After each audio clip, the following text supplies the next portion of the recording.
இன்னைக்கு என்ன நாள் தெரியுங்களா?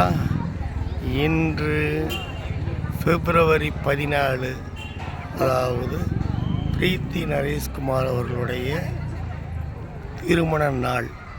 இந்த நன்னாளிலே பிரீத்தி நரேஷ்குமார், ஹேவந்திகா, திஸ்வந்த்ராம், விஸ்வேஷ்ராம் அவர்களது பெற்றோர்கள், உற்றார்கள், உறவினர்கள், ஏற்படக்கூடிய சொந்தங்கள் உட்பட அனைவரும் தீர்க்க சுமலில் கோடான கோடி ஆண்டுகள் நீடிவாழ எல்லாம் வல்ல முத்து முருகனை வழிபடு நாங்கள் வந்திருக்கிறோம்.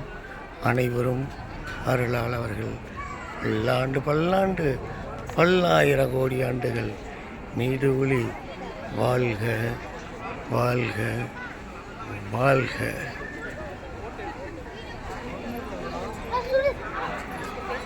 முத்துமலை முருகனுக்கு அரோகரா, முத்துமலை முருகனுக்கு அரோகரா.